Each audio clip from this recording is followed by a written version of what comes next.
here. In this presentation, I'm going to be talking less about the who is Israel from a Bible standpoint and more about a little bit of history of those in the past who have believed the Anglo-Israel message, which you've heard in this conference.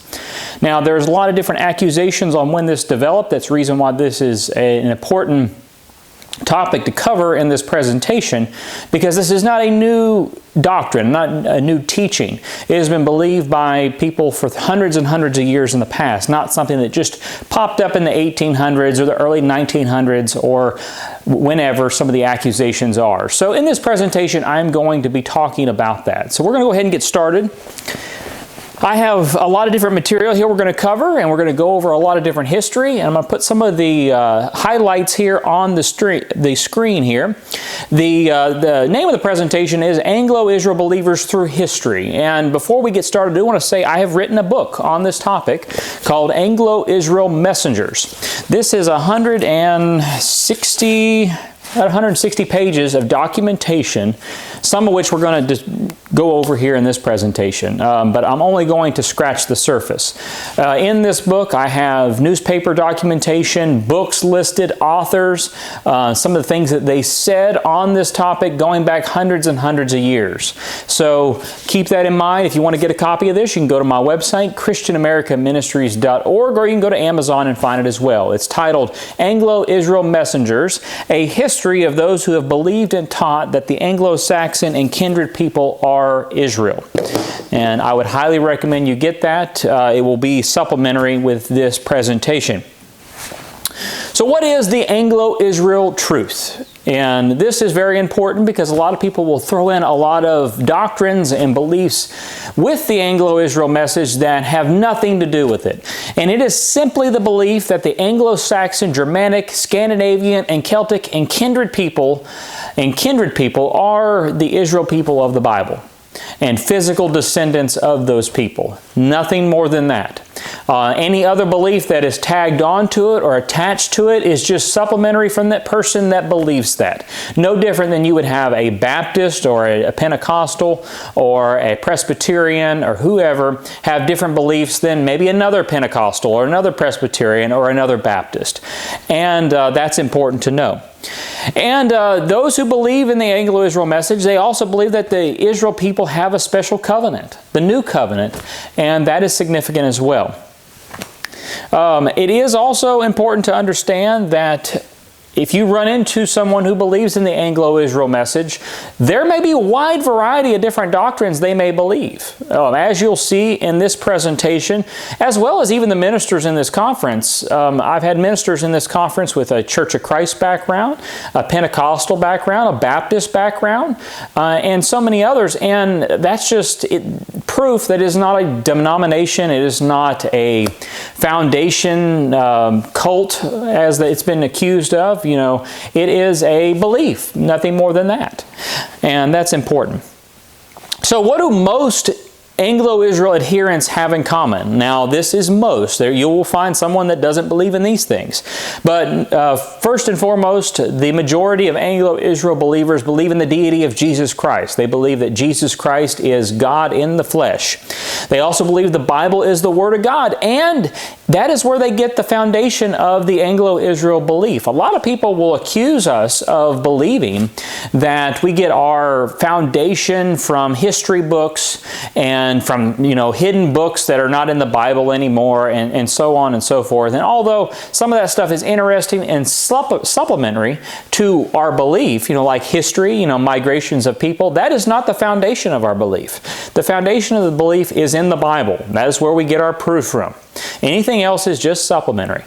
And we often get accused of not pulling our doctrine, our belief from the Bible. And that is not true, and you should have already figured that out if you've listened to all the messages in this conference. So that is just not true. So we believe the Bible is the Word of God, and that's where we are to obtain doctrine from. We believe as Israelites, we're saved by grace and not by race. Now, a lot of people will accuse us of teaching saved by race salvation, and that is just not true. There may be some out there that do, and I've heard of some that do, but it is a minority, not a majority. An Israelite who is not a Christian is not saved. Simple as that. An Israelite must be a Christian first and foremost before they're saved and have salvation. You may find someone that disagrees with that, but that is the majority belief among those who believe Anglo-Israel. Also, you'll find that the majority of those who believe in the Israel message believe that God's law is a standard of living, and that we should live that law not as a form of salvation, but as a standard of living in society, and that the world would be a better place if everyone adhered to God's law and followed it as a standard of living. Now, that is a majority belief. Like I said, you may find someone that doesn't believe that, but that is the majority. Another thing they have in common, the majority, is they are kinists. They are biblical kinists, the majority of them are. And that means that they believe that interracial marriage and mixing is a sin. It's a fornication. They also believe that the people should be separate, that, this kindred over here should stay with their own kind, and this kindred over here with their own kind. That is the majority belief among almost all Anglo-Israel believers. And many within the Reformed Baptist and Reformed Presbyterian worldview that have the kinist belief, they don't realize that. But if you go to an Anglo-Israel conference or something of that nature, almost everyone there, if not everyone, are kinist. And it's been that way for a very long time. It just kind of comes hand in hand. They also believe in evangelizing and spreading Bible truth. That is something that you will find. Hence, some of the books that I have in this presentation today were written for that purpose. And I'm not just spreading the Israel message, but spreading all Bible truth. Yes, I have a lot of books on this back shelf back here, and even more elsewhere, that teach the Israel message. But there's these authors that wrote these books also wrote books on a lot of other things. Everything from baptism to salvation to the law, you name it. And we're going to go over some of these books here today. You will also find varying beliefs among Anglo-Israel believers when it comes to church government. You'll have some that are more of a Baptist church government with, the head of the church being, the head of the local church being just one pastor. Some Presbyterian with a presbyter and a presbytery in that church government. Some are even more Anglican. It just depends. You'll have varying beliefs on the feast days, Sabbath day, whether it be Saturday, Sunday, lunar, whatever. Those are just things you'll run into, but keep in mind it's no different among other denominations as well, even though Anglo-Israel is not a denomination. That's kind of the point. That's why a lot of these beliefs are fluid among different groups. So just keep that in mind if you run into people who believe it. Now, I do want to do a disclaimer among everybody that I'm going to mention here, and even the people in my book. I don't adhere to everything that they believe. A lot of times, if I mention somebody, I'll get accused of, well, that person there believes such and so. You don't believe that, do you? And the answer is no, I don't. This is a history book. And this presentation is meant to look at it as a point of history. So if, for example, one person's a Presbyterian and they believe in infant baptism in one of these books, I disagree with that. I'm a Credo Baptist. So that is an incorrect notion in my book as far as I'm concerned. And I don't think the Bible teaches that. Same thing maybe on church government. They may have a different view on church government or any other topic. So keep that in mind, because all these men that we're going to speak about today come from different denominational backgrounds. So there's going to be differing points of view. So I don't agree with everything they say. Just like, Catholics, they believe in the virgin birth, which I agree with. But I'm not a Catholic, and there's a long list of things that I disagree with the Roman Catholic Church on. Titles, names, labels. What is it called? The Anglo-Israel message is there's so many different words and titles for it, labels. I prefer the term Anglo-Israel. I think that is a more accurate term. But it'll be called Anglo-Israel Truth, Anglo-Israel Message, Anglo-Israelism, the Israel Message, British Israelism, which we'll talk about here in a minute. That's another popular term among some people. Christian Identity is another one. CIBI standing for Christian Identity and British Israelism. And Identity Christianity is another one that you will hear. These are all labels. A lot of them are used by different groups. I prefer the term Anglo-Israel. I think it's the most accurate. Terms like Christian identity have been run through the mud and linked to a lot of different beliefs that I don't agree with, along with the majority of other people. So that is a term I don't care to use, although there's some people that use it that I would agree with. So it just depends. Labels are tricky that way. Just like the label Baptist or Presbyterian. Those labels there, those labels of denominations and systems of belief, doesn't mean that a person believes and agrees with every Presbyterian or every Baptist on that. So that's just something to keep in mind. Labels are dangerous because anyone can use them and anyone can morph them to what they want to believe. Now I want to talk about British Israelism, the term and title and label British Israelism versus Anglo-Israel. Now, you have to understand, Anglo-Israel is the belief that all Anglo-Saxon people and kindred people, the Germanic nations, Scandinavian nations, are the physical descendants of God's covenant people, Israel. That's what that belief is. And that they don't adhere to the modern-day Jewish people being a part of that. The majority of them deny that. But some among British Israel that use the term British Israel will give the modern-day Jewish people the tribe of Judah, and that's a difference amongst that. Not all of them, though. You'll have some people that use the title British Israel that don't agree with that. Now, historically, British Israel has been used for about 200 years, actually a little bit more than 200 years, mainly because this truth became popular in Britain during the early 1800s.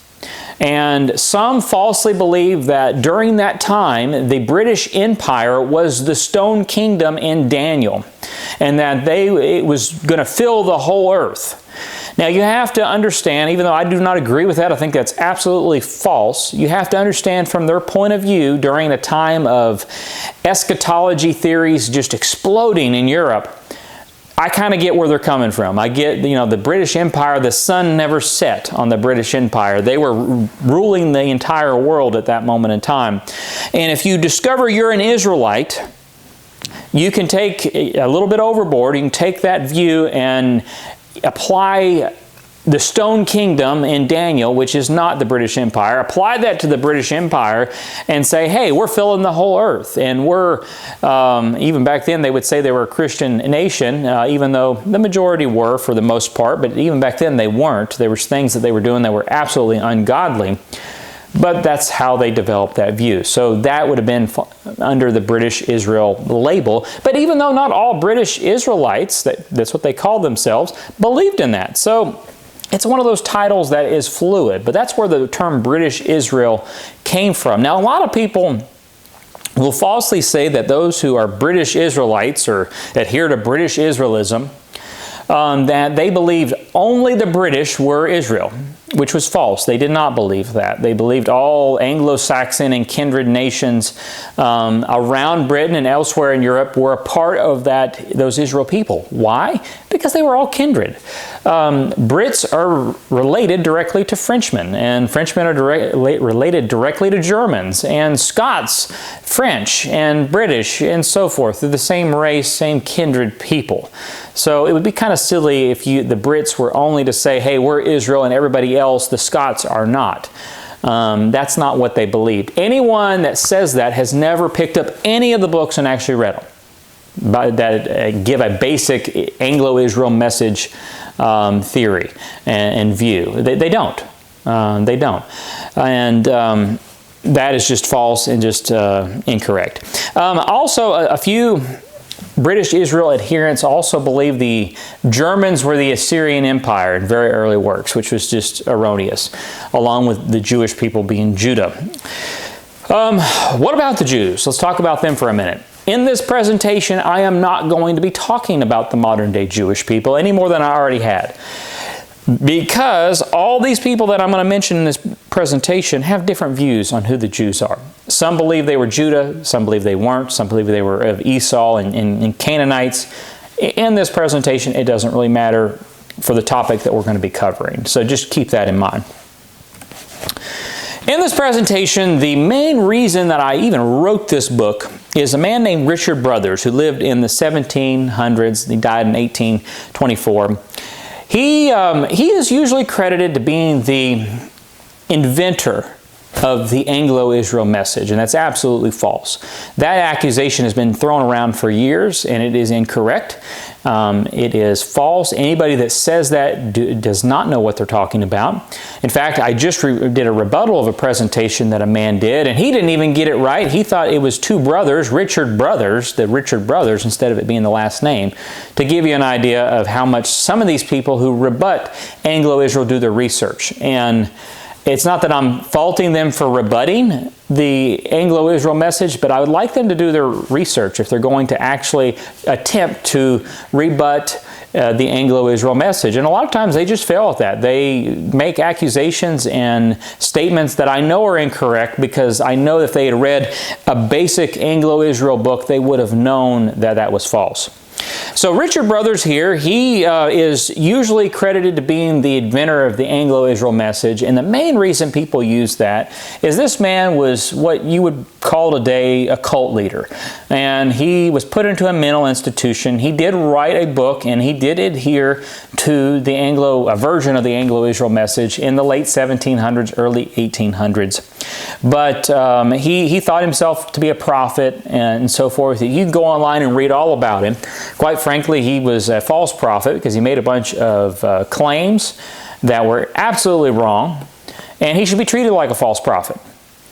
But you can see those who don't like the Anglo-Israel message will use him to say, hey, this all came from a crazy man in the 17 and 1800s. And that's why they use him. But you'll find in this presentation he did not invent it, because it was an idea that was around long before him. So just keep that in mind.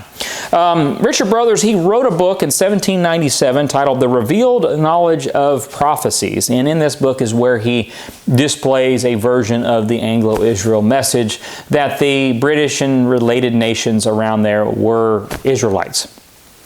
So if he invented this message, if he invented the Anglo-Israel message, it would have not, we shouldn't be able to find it anywhere before 1797.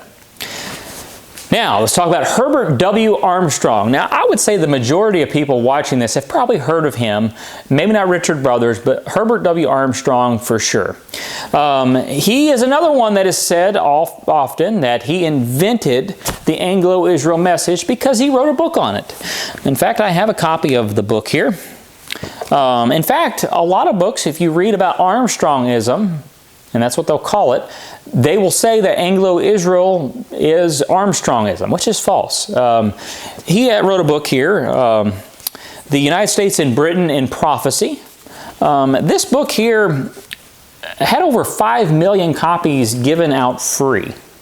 I think it was printed between 1942, and then this book here I have a copy of it.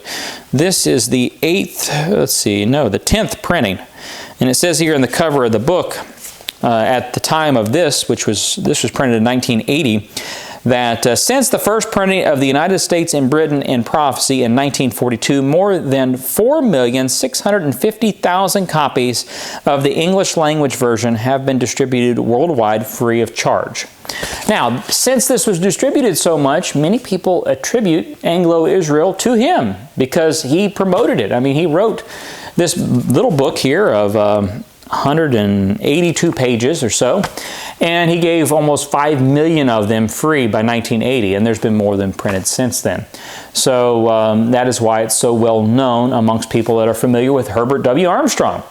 And this book is decent. I don't believe and agree with everything in it, but he does give a few things that I would agree with, but he gives a basic Anglo-Israel message along with some things with prophecy that I would not agree with, and some that I would. It just depends. And that's the case with a lot of these books that we're going to talk about today, is it just depends on the person and what they're teaching. So, right now, Brothers or Armstrong, who invented the Anglo-Israel message? And the answer is neither of them did. And that's what we're going to get into. The monk Gildas the Wise, he lived between 500 and 570 AD. He was a British historian. And he wrote a book titled On the Ruin and Conquest of Britain. And this was during the era when the Saxons were invading Christian Celtic Britain. And he said this in the book. Keep in mind, this is in the 500s AD. says this, quote, "After this, sometime our countrymen, sometimes the enemy won the field, to the end that our Lord might in this land try after his accustomed manner these his Israelites, whether they loved him or not, until the year of the siege of Mount Badon." Now, in that quote there, in that book, he is talking and referring to the Britons, the people of Britain, the white Caucasian Briton people, when he is calling them Israelites. And you can look this book online and read it in context, but that is what he's speaking about. That's in the 500s AD, long before Richard Brothers or Armstrong. Now, Bernard of Kilwinning, he died in 1331, and he is understood to have been the man who penned and authored the Declaration of Arbroath, which is akin to our Declaration of Independence, but in Scotland. If you've ever watched, or actually ever read any history books on Scotland, and William Wallace and Robert the Bruce, or maybe even got into that after you watched the movie Braveheart or something of that nature, you may be familiar with this document. You can look it up. It's on display, I believe, in Edinburgh to this day. And it is very interesting because this document here was written in 1320, and it has a strong Israelite heritage in it. Listen to this. This is a quote directly from the Declaration of Arbroath. It says this, "We know, most Holy Father and Lord, and from the chronicles and books of the ancients gather, that among other illustrious nations, ours, to wit the nation of the Scots, has been distinguished by many honors, which passing from the greater Scythia through the Mediterranean Sea and the Pillars of Hercules, and sojourning in Spain amongst the most savage tribes through a long course of time, could nowhere be subjugated by any people, however barbarous, and coming hence 1,200 years after the outgoing of the people of Israel, they, by many victories in infinite toils, acquired for themselves the possession in the West, which they now hold in their kingdom, 113 kings of their own royal stock, no stranger inverting have reigned." End quote. That is the Declaration of Arbroath. That is like the Declaration of Independence of Scotland. There they are claiming, the writer of that, claiming that they are Israelites. Their descendants were Israel. And here's a picture of the Declaration of Arbroath on the screen. And in fact, this is one of 3 copies. At that time when they penned it, there was 3 copies, and this is the surviving copy. And this was sent to the Pope at the time, and it was signed by 51 Scottish noblemen and approved by King Robert the Bruce. Now, he did not sign it because at the time he was kind of in bad company amongst those in the Vatican and the Pope, because unfortunately he stabbed his cousin in an abbey not far from there, and he did not sign it, but he approved it. He had them pen it together, and 51 Scottish noblemen wrote their name on this and agreed to it. Now, I know today in America and elsewhere in the world, writing your name on something means almost nothing today. But back then, when you penned something, you wrote something, you were agreeing to it. And as you see on this, you see all the wax seals at the bottom of the different clansmen who agreed with this document. And then they sent it to the Pope. Now, why would you think that they would invent falsehoods on this document when they're trying to gain their independence from Britain and make up things to send to the Pope? Well, they wouldn't have. This was understood at the time, and according to this text, it says, "And from the chronicles and the books of the ancients gather." Obviously, there was books at that time that wrote about these things, and they understood them. And what those books were, we may never know. Many of them were probably lost to war and fire and famine and everything else. But it is very important history. If you'd like to learn more about the Scottish Declaration of Independence, as it's called, it's actually the Declaration of Arbroath, there is a book here by biblical archaeologist E. Raymond Capp. titled The Scottish Declaration of Independence. It's not a very big book. I think it's about 60 pages. It has a lot of history on Scotland and the time, and goes over the Declaration of Arbroath and the history found in it. And you can get this book at Artists and Publishers, or you can just look it online. It's in several places, but I'd highly recommend it. And very short read, and I know many people out there that like Scottish history will really appreciate it. Next man I want to talk about is Adam de Haughton. He was the Bishop of St. David in Wales, and in 1377 he delivered a speech before the British Parliament in which he recognized England as being Israel. This is what he said, quote, "You may embrace your noble king. There is through him," speaking of King Edward III, "that peace over Israel which the Scriptures name, Israel being the heritage of God, and that heritage being also England. For in good truth, I believe that God would never have honored this country by victory such as had given glory to Israel, had he not intended it for his heritage also." End quote. There, he's acknowledging and at least hinting to the fact that England has a heritage in the Lord connected to Israel, and that they were Israel themselves.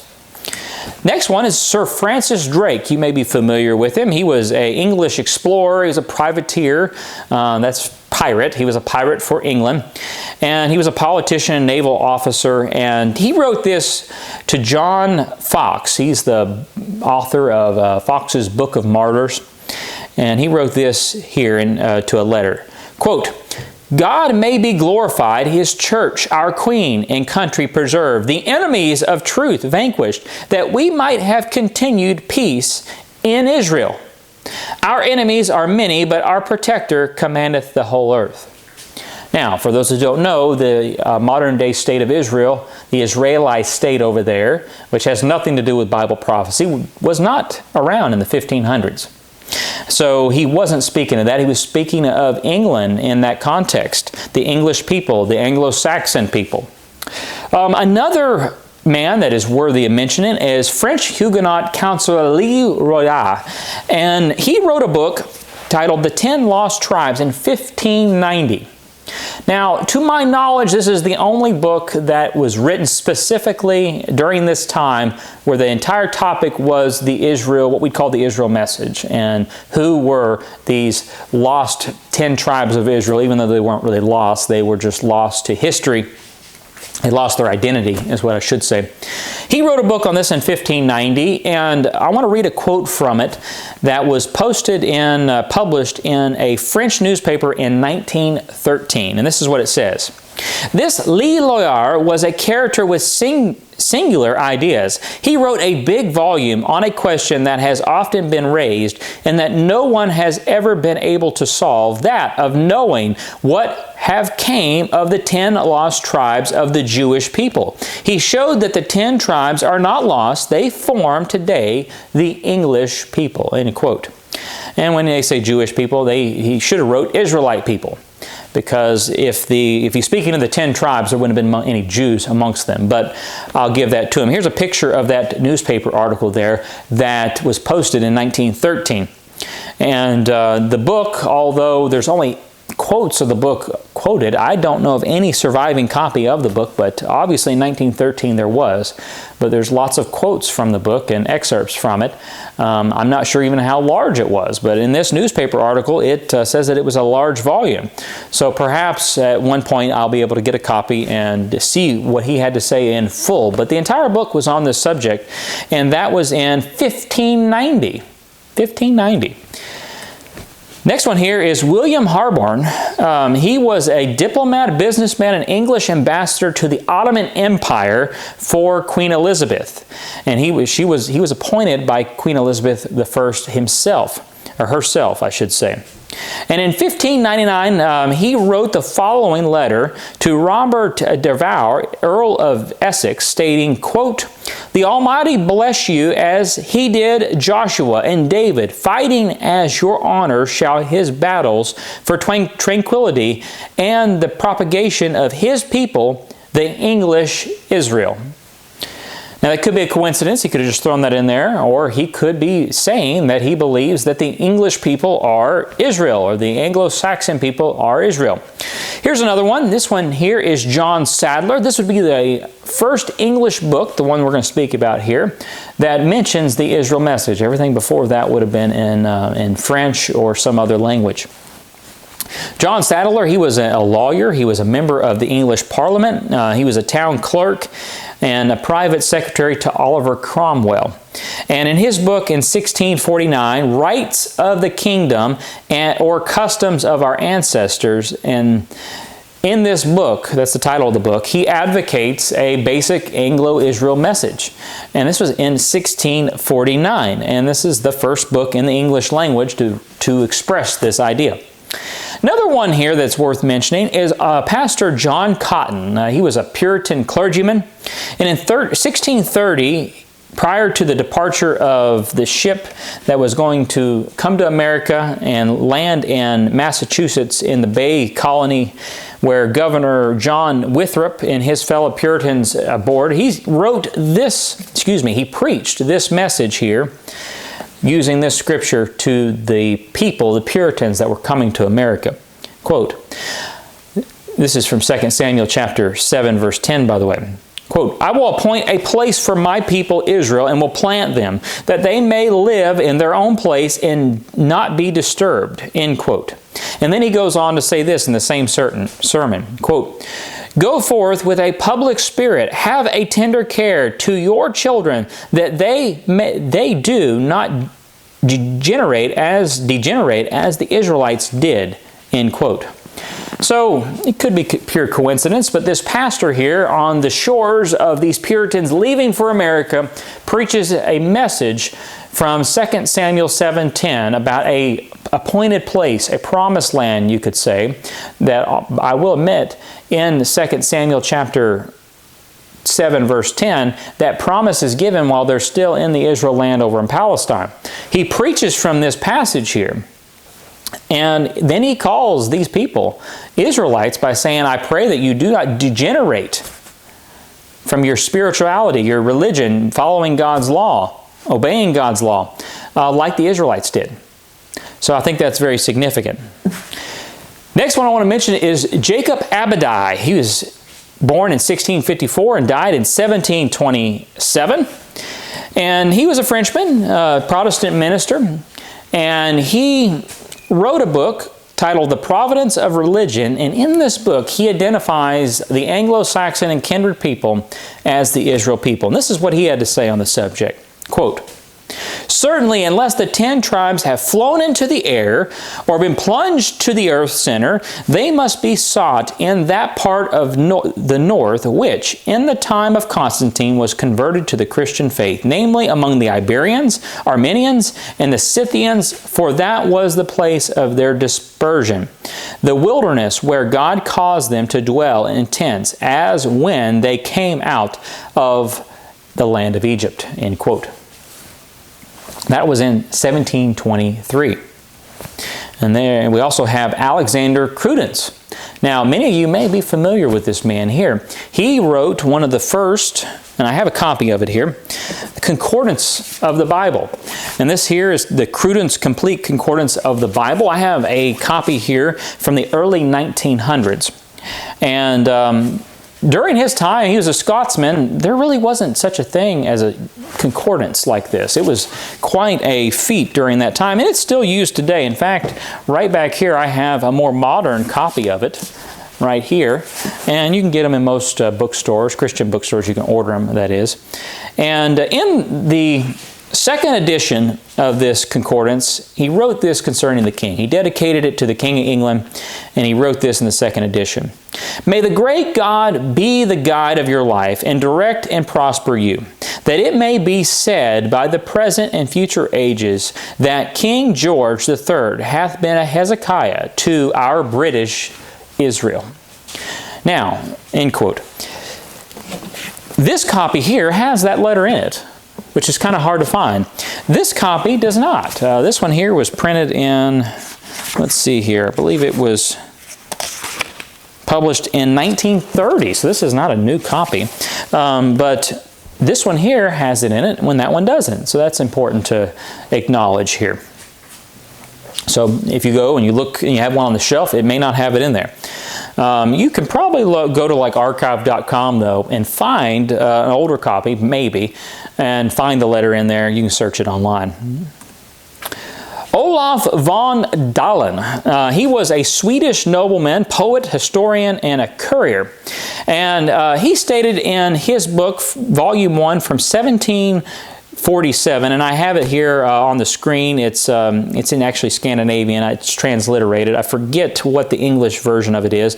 But on page 54 and 55, he says this. The Noria seem to be the remnants of the 10 tribes of Israel, which Shalmaneser, king of Assyria, brought as captives out of Canaan.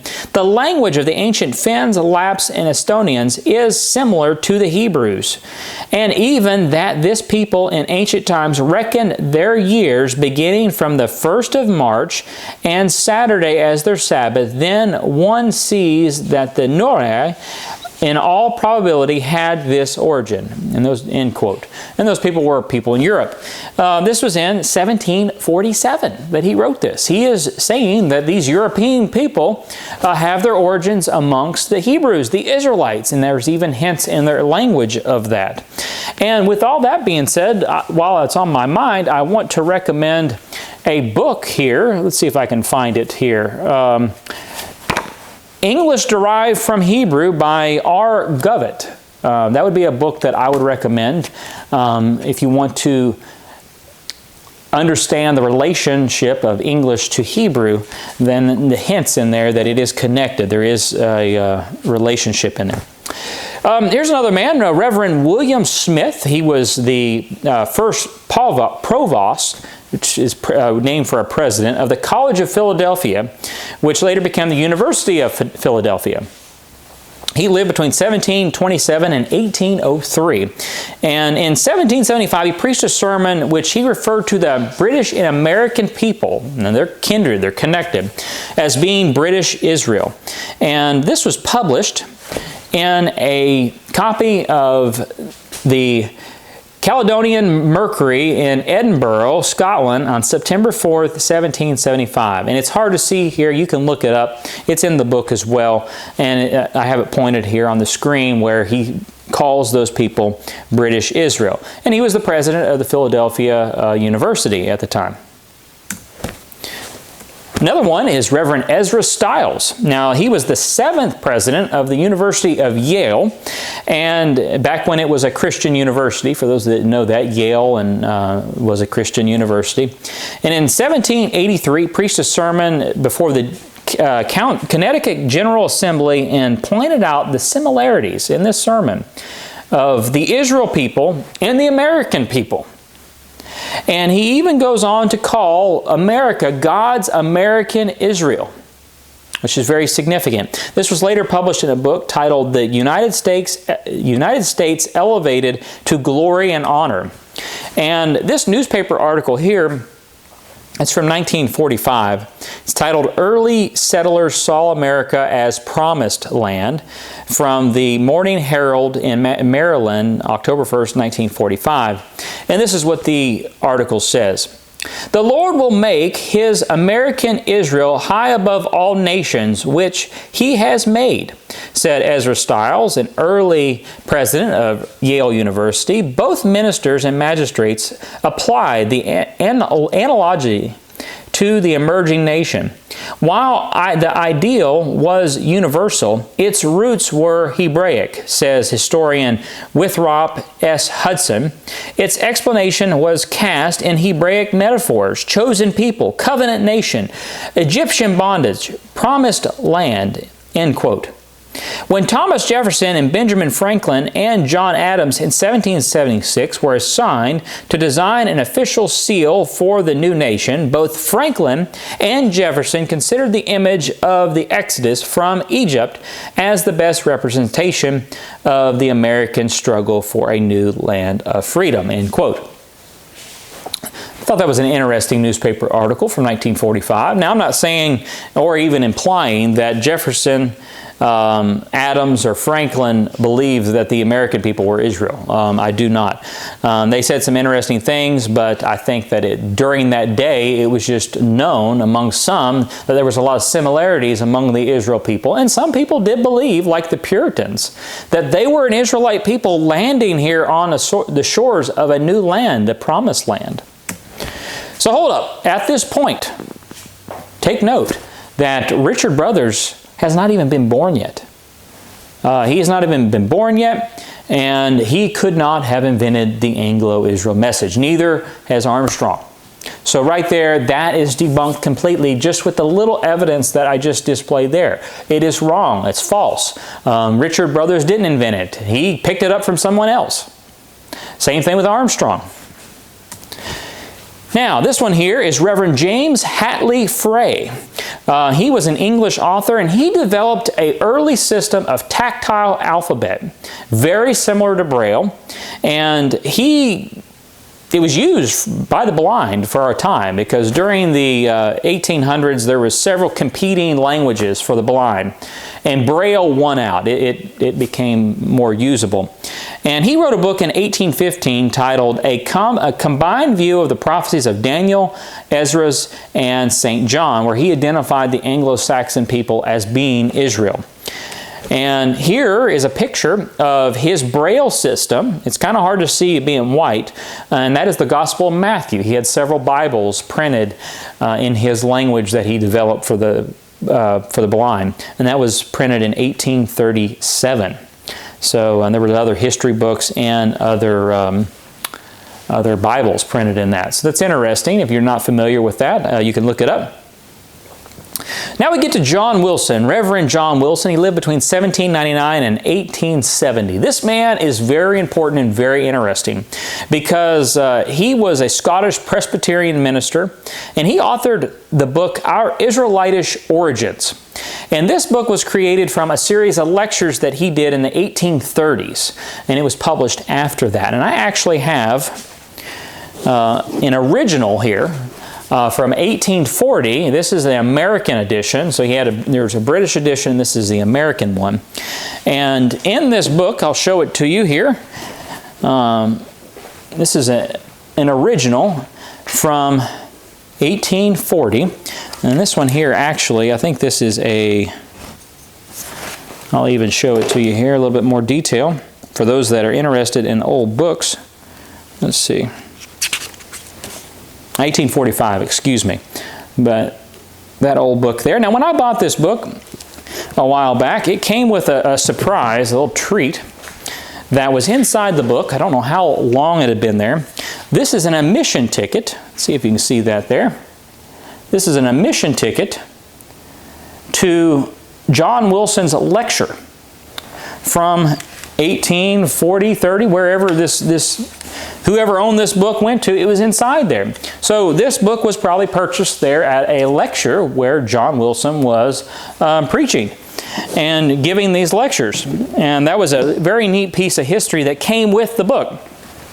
Now, John Wilson, he wrote this book, and this is one of the best complete books on the Israel message of the early 1800s. And it really was used for a long time to really explode it into the world, really. Not just Britain or Europe, but America and everywhere else. And it's still printed today, and it has some really good information in it.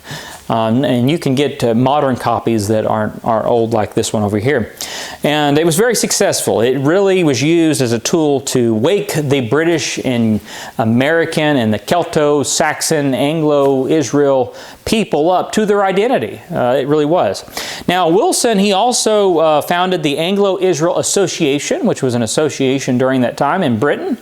And it was basically formed around gathering and listening to lectures on Israelite heritage of the British people. He also had a popular monthly publication called The Watchman of Ephraim, which was published in 1866.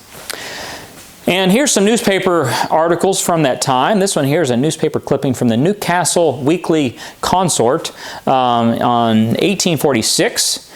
And I won't read all these because it's a little hard for you to see on the screen, but all of these newspaper articles that I have in the book say that all these lectures of these men were well attended, very popular, and they were spoken about. You can do a newspaper search like on newspaper.com, and you can search people like John Wilson, and he was being spoken about along with other authors of the Anglo-Israel message during that day very highly.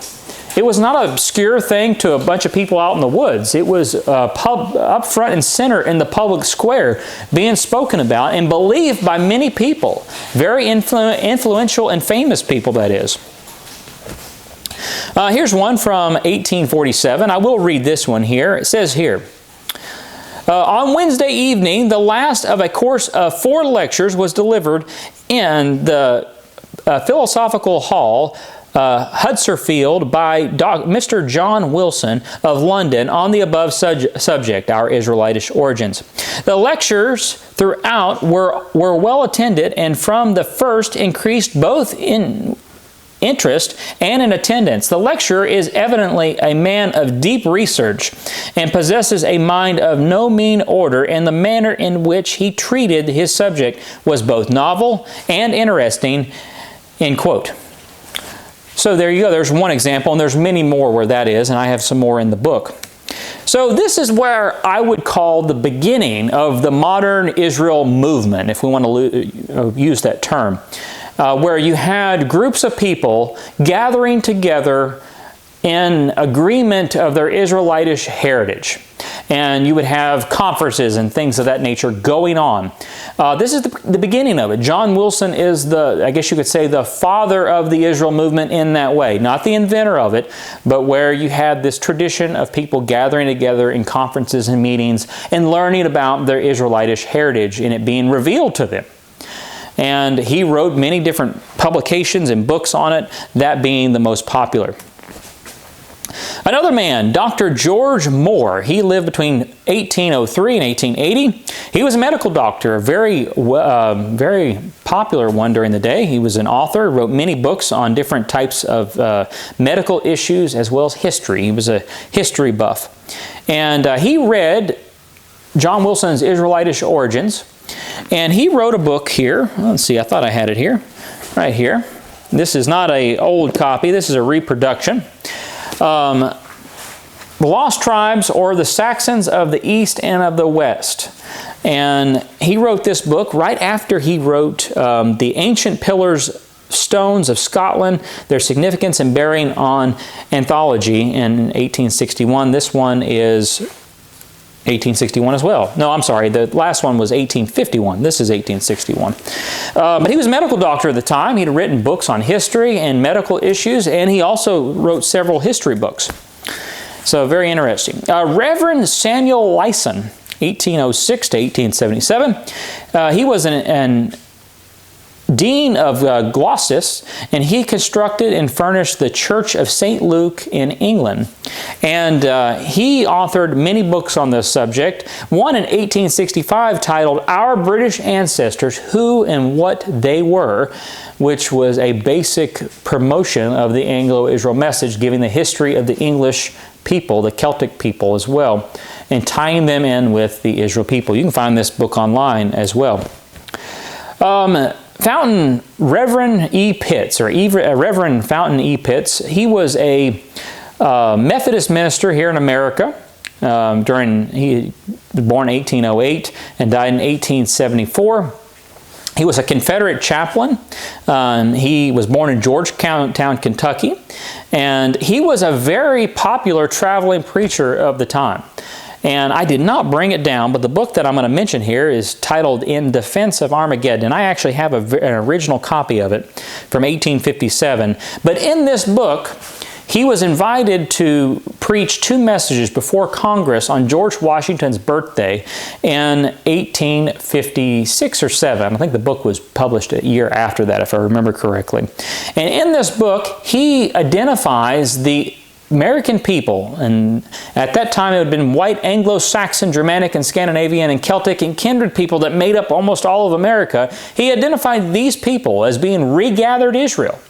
And he preached this message before the United States Congress, back when they would invite preachers and pastors to come preach sermons to them.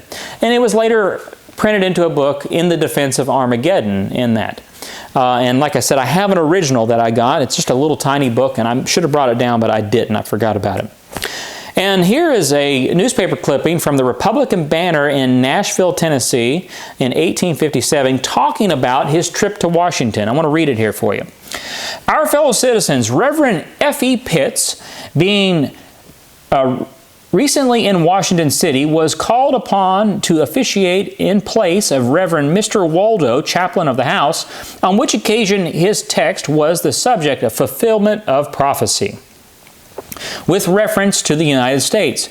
The National Intelligence gives a synopsis of the sermon, which we copy below. The Intelligencer induces its report by remarking of the Reverend Speaker, quote, with no leaning to cant or fanaticism, with no tendency to a publicist, a little hard to read that one. The Reverend entered upon his task of unfolding the prophecies of both the Old and New Testament. The events which he detailed with reference to our own country were made to fit with such surprising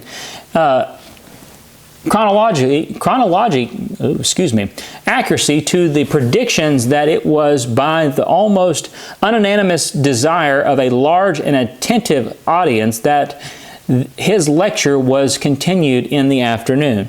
End quote. I'll stop there. It's a little hard to read those old newspapers. I should have blew it up a little bit larger. But as you can see there, he was presenting a similar message there that is noteworthy of the time. Here's another one. Reverend Hibbert Newton, he was a doctor, and he was the vicar of St. Michael's Southward in London and was a successful poet. In fact, this book here, he wrote, Israel Discovered in Anglo-Saxon and Protestant Kindred Nations. And he wrote that book in 1874. Here's another one, Professor Charles Piazza Smythe. He lived between 1819 and 1900. He was a professor. He was born in Italy, and but he was actually a Scotsman born in Italy. And he was Astronomer Royal for Scotland, which was a title there, from 1846 to 1888. It was a very high esteemed position there. And he is known for his innovations in astronomy. He basically invented hilltop astronomy. Now, if you don't know what hilltop astronomy is, if you go out here in America, if you go out west to the desert, out in the middle of nowhere on a mountain where it's dark, they will have an observatory up on the mountain. And Mr. Smythe is the one that invented that concept. It had never really been thought about before. That was his invention. There's even a crater on the moon named after him because of his feats in astronomy. And he was a strong advocate and writer of the Anglo-Israel message. He published many articles in the Edward Hines publication called Life from Dead, I should say. And here's a picture of that crater on the moon that's named after him. It's 9714 Piazza Smythe. And so, for those wondering, there is actually a crater on the moon named after an Anglo-Israel believer and author, for those that didn't know that. And here's a picture of him and a picture of the moon that he took. Now, many people will attack Smythe because he had some very strange theories on pyramidology. And he wrote several books on the pyramids, and although I do not agree with any type of pyramidology whatsoever, and for those that aren't familiar with it, and this was popular among some of the British Israel adherents during that day, they would take the Great Pyramid and they thought that if you measured so many inches or something, it meant something that they could basically predict things in prophecy using the Great Pyramid. Very strange stuff. Lots of books written on the time, and it was something that fascinated a lot of people, just like the Great Pyramid still does today. But a lot of Anglo-Israel adherents got caught up in it. Smythe being I would say, the first one to really write about the Great Period and really get that pyramidology started. I don't agree with him on that, but it's interesting stuff. wrote a big book on it, along with several other people. And many of their theories were incorrect. Many of their predictions were incorrect, which is why you almost never hear a pyramidology today, is because many of them had these theories and thoughts and prophecies on the pyramid, and they didn't come to pass. It was a false prophecy, and that's why no one knows what it is. So I fault these men for getting tied up in that, but he was an Israel believer. He was a very smart man, a very accomplished man, and that should be noted, regardless if I disagree with him on this. Jonathan Holt Tidcombe, he was a doctor, a DD, and he was an English clergyman and the first Anglican bishop of Rangoon in Burma. So he was a bishop there in Burma. And he was a very prolific writer of the Anglo-Israel, the British Israel movement. And he wrote a book titled British Israel, How I Came to Believe It. And he wrote this in, I think it was the late 1800s, although I did not write the title, the year down. But later in life, he was appointed to the Bishop of London of the English chaplains in the North and Central Europe, extending over 10 nations. So he was over all those chaplains in that nation for a long time, up to his death. Another one here is William Henry Poole. He was an Irish-born Methodist minister who ministered in Detroit and Toronto, here in America and Canada. And Poole wrote at least 25 books during his ministry, many on the Anglo-Israel message. And one of his books, The Anglo-Israel or the Saxon Race, proved to be the lost tribes of Israel. It was printed in 1889. Is this one here. This is a fourth edition. And I'm going to show you this because it is a beautiful book. This was printed in 1889. It's got that gold print on it. And for those that like old books, I love books that have that on there. Just such a pretty book. And here's a picture of Poole and a picture of the book. And he has a lot of very nice illustrations in this book here. And that was 1889.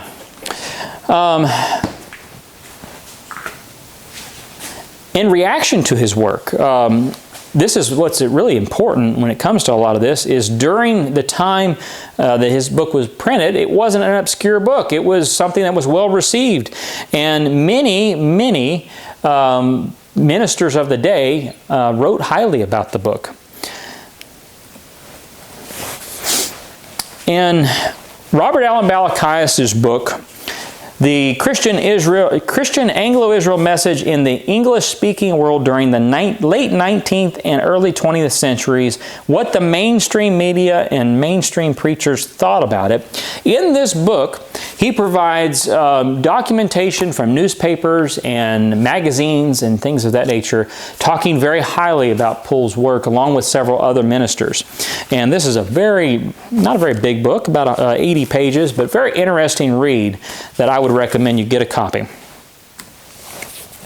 Okay, now we get to Reverend Edward Hine. He was born in 1825 and died in 1891. And I have a copy of one of his books. This is an original as well. He was an Anglo-Israel author. He originally attended one of John Wilson's lectures when he was 15 years old. And he wrote many books on the Israel message, one of them being the 47 Identifications of the British Nation with the Lost 10 Tribes of Israel, founded upon 500 scriptural proofs, written in 1874. And according to the Jewish Encyclopedia of 1906, said this concerning his work. Well, I didn't have a quote here.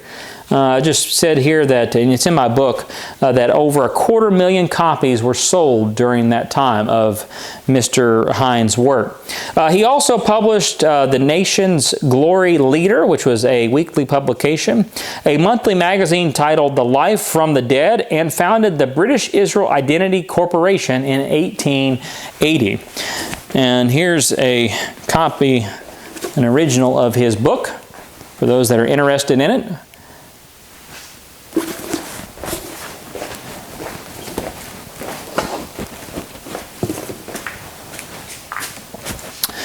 And this is another thing. According to the Nation's Glory Leader in 1879, His book, this one I have here, presented here, this book that was presented to the Queen Victoria, the Prince of Wales, and many other people of the royal family.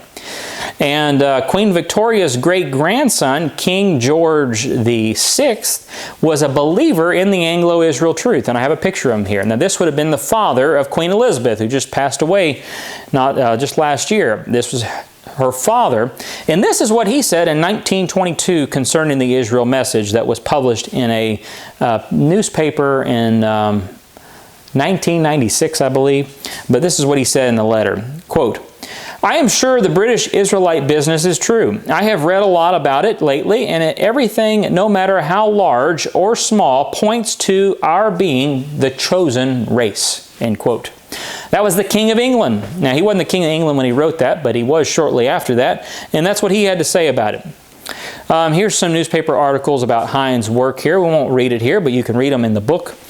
And he was well received, and many lectures during that time. We have another Kentucky minister here, George Owen Barnes. He was born in 1827 and died in 1908. He was born in Paint Lick, Kentucky. I was born in Kentucky, so I was very interested when I found this man here. And he was a traveling evangelist in eastern Kentucky during his later years. He traveled the world before that. He even went, I think it was to India and somewhere else. But he focused a lot on the mountain people in eastern Kentucky, which I commend him for that. He spent some time in the U.S. Army and during the Mexican War. And he wrote a book here titled The Lost People and a Vanished Scepter. And I'm going to show you this book here. It's got the Union Jack on it. I like this book because it's so pretty. It's painted on the front. And this one here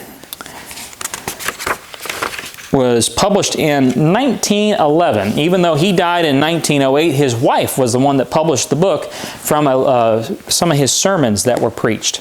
And here is a picture of him, or some pictures of him. And then a picture of the book there. Next one we want to talk about is Pastor Thomas Rosling Howitt. He died in 1889. He was born in 1827. He was a Baptist minister, and he wrote the book Anglo-Israel, Jewish Problem and Supplement. It was a book that was published in, let's see here, 1894. And I'll show you this. Here's the book here. I'll show you this because this is a copy that is signed by him, which is unique. If you're interested in that kind of stuff. If not, there's the book. This is an original.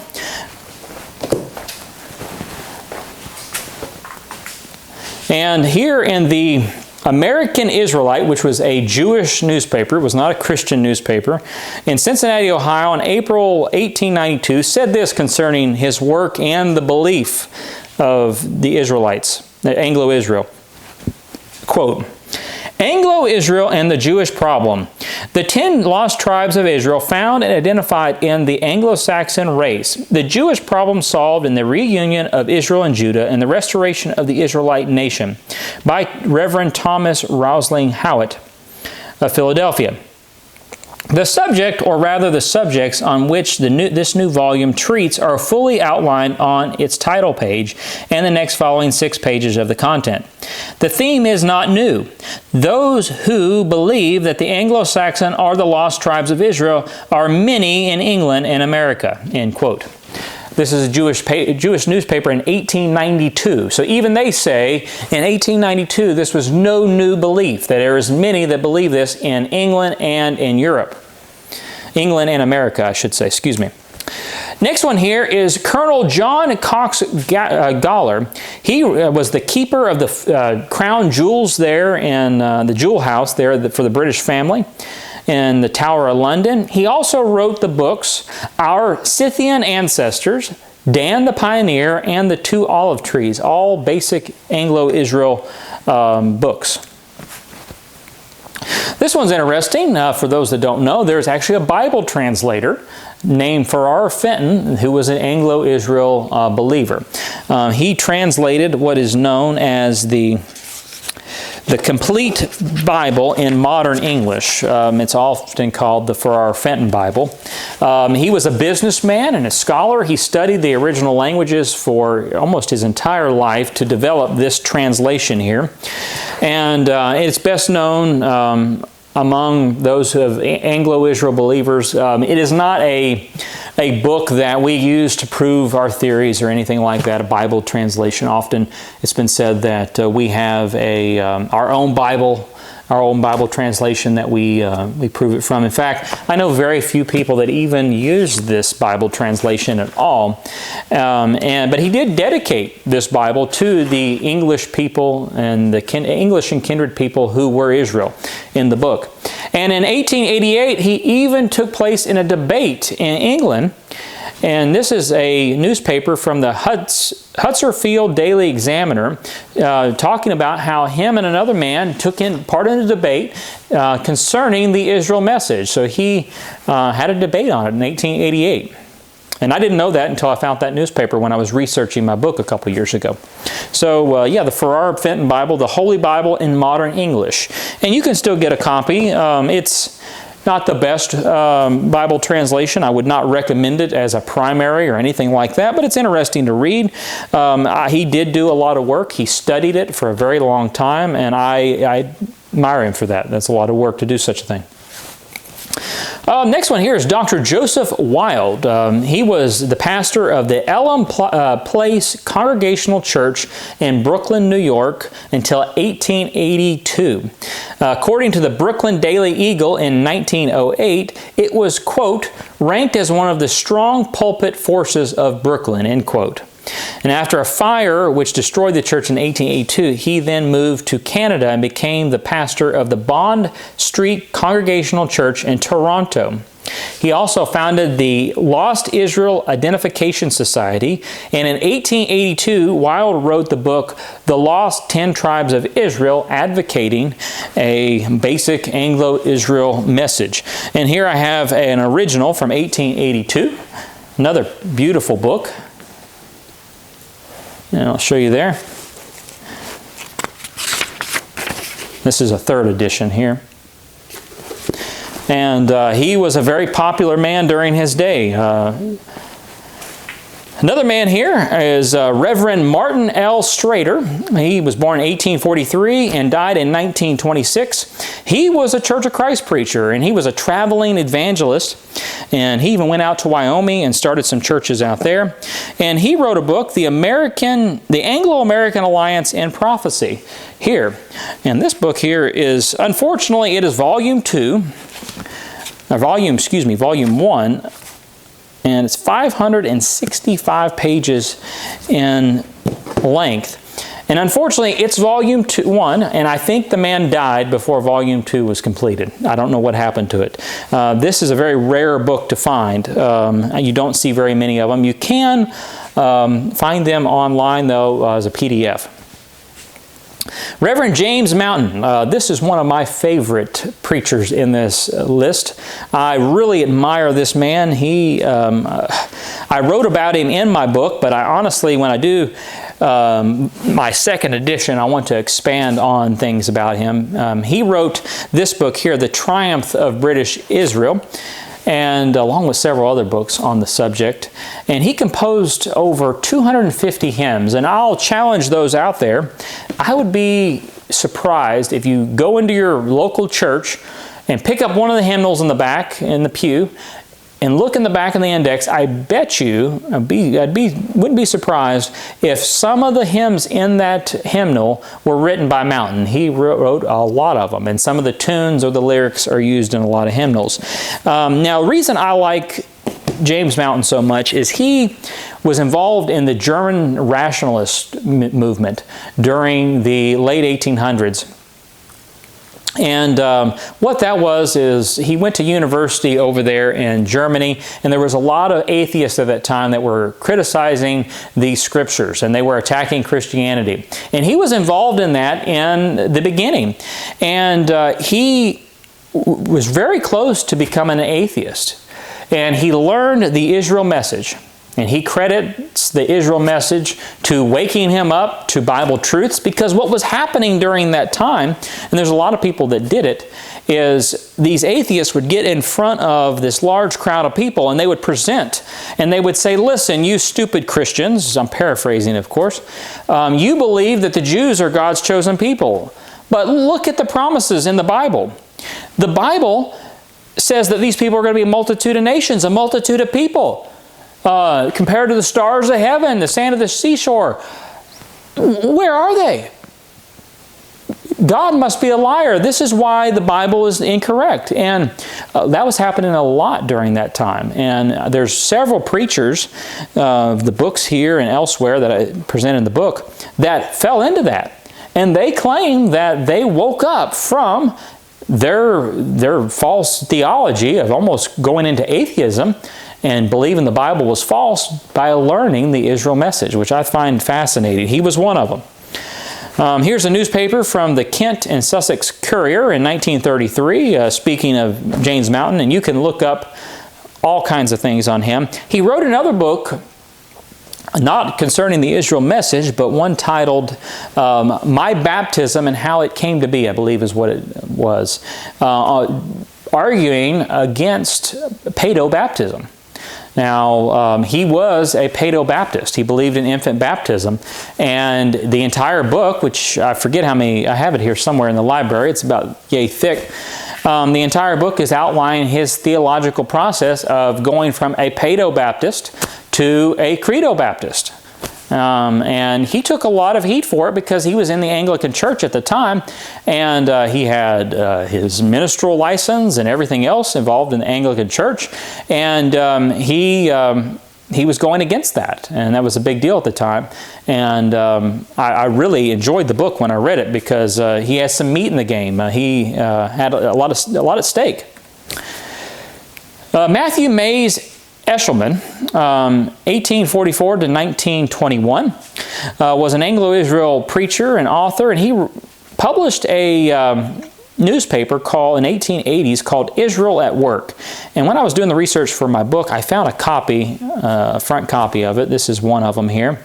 This is 1889, a hand-drawn picture of, I guess, what Abraham would look like. I thought that was really neat. Back then they didn't have near as much of the digital stuff, obviously, none of it really. And everything was hand-drawn or type-pressed. And here in August 1889 issue of that, he lists a long list of Anglo-Israel believers, some of which published articles in his newspaper. Dr. Herbert Aldersmith, excuse me. This man was a medical doctor, and he wrote a lot of books on the Israel message, one of which I have here somewhere. Let's see here. Or did I pull it out? Thought I did. Right here. The Fullness of the Nations by Aldersmith. This is not a very old copy. I think this was like 1920s, I believe. But he was a medical doctor, and he was the first one he was the founder of the Medical Officers of Schools Association, which is now known as the Metropolis Association of Medical Officers of Health, which is still in existence today. He was the first one to write a book on ringworm, believe it or not. He was a medical doctor that was involved in developing what ringworm was during that day, and he wrote a book on it titled Ringworm, Its Diagnosis and Treatment, which was one of the earliest medical works on that. After 1891, he did publish many works concerning the Anglo-Israel message, one being The Fullness of the Nations, or the ABC of the promises given to the house of Israel considered in relation to the Second Advent, which is that book right there that I showed you. And in 1896, he read a paper before the President, Court of Governors, and members of the Sion College in London entitled The Great Distinction Between the House of Judah and the House of Israel in the Latter Days, which was concerning the Israel message. Richard Reeder Harris, we're getting close to the end here. He was a lawyer, an English lawyer. He sat on the King's Council. He was a Methodist minister, and he founded the Pentecostal League of Prayer. and authored 34 books within Christianity on Christian subjects, one of which was in 1907, titled The Lost Tribes of Israel. Now, he is one of the other men that I was speaking about that was converted to Christianity because of the Israel message and swayed away from atheism because of it, and he credits that. The last one on our list here, I believe this is the last one, is J.H. Allen. He was born in 1847 and died in 1930. And this man's work is akin to Hines' work and to John Wilson's work. Why? Because it is a very well-written book on just a basic Anglo-Israel book titled Judah's Scepter and Joseph's Birthright. And this book is still popular today. I don't agree with everything in it, but I agree with most of the things in it. And I would recommend anyone interested in this subject to first get a hold of this copy here. It's a very basic introductory lesson into into the Anglo-Israel message, I should say. And it really took on where Hine and Wilson left off and went forward. And that was published in 1902. And he went on to publish a publication called Stone Kingdom Herald in 1917. And this is what the Baptist Messenger stated concerning this book here, Judah's Scepter and Joseph's Birthright. Now, the Baptist Messenger is a publication that is still in existence today, but in the early 1900s it had this to say concerning reviewing Allen's book. Quote, "This is one of the most interesting volumes we have read in many days, and we confess that the arguments produced by Mr. Allen seem to be unanswerable. It is more thrilling than a Western fiction. The depiction of the scarlet thread, the royal remnant, and the part played by Jeremiah in the preservation of the ruler for David's throne will cause you to lose sleep rather than go to bed without knowing the outcome." End quote. And here are some newspaper articles, just of some of his speaking arrangements during his time. And that is it of this presentation. I know that this may not have been very interesting to some people. It's more of a history lesson than anything else, but I hope that it was edifying to some out there that find this kind of stuff interesting. If you would like to learn more, you can get a copy of my book, Anglo-Israel Messengers, a history of those who have believed and taught that the Anglo-Saxon and Kindred people are Israel. It's more than you think. This is my first edition. I am working on a second, although I don't know when it will be done. I am expecting it to be probably around 300 pages or so. Lord willing, we'll see. This one's about 160. And here's some of the men and women that I did not mention that we could have talked about, but just because of time in this presentation, we didn't. But they all are in the book if you want to learn more. So with all that being said, thank you for attending this conference, this online conference concerning who is true Israel. I hope that it was edifying and built up the body of Christ in this area for those out there that participated in it. So with that, I'm going to close in prayer, and I would like to thank all the ministers that participated in this conference. And I want to remind you that those out there watching this, if there was a question concerning who is true Israel that you didn't have answered in this conference, which I'm sure there are, send me an email through my website, christianamericanministries.org, and let me know what it is. And I am thinking about, if there's enough questions, to do a follow-up conference that maybe one day with a few of the ministers and answer those questions. So let's close in prayer and praise God for the truth that He has given us in His Word. Dear Heavenly Father, Lord, we thank You for this time to come together and study and read Your Word, and these men that presented these messages and concerning the identity of the Anglo-Saxon people with Israel, Lord. I pray that those out there that have discovered this truth, that they take upon themselves the responsibility that comes with knowing that you're an Israelite, Lord, and that this isn't just a fact that you can know and be interesting to talk about, Lord, with people here and there, that it is a truth that should give each and every person that learns it a sense of responsibility that they need to follow You, Lord, obey You, and do Your work here on this earth, and be the salt of the earth and a light to the world. We pray all this in the name of Jesus. We praise You and we thank You.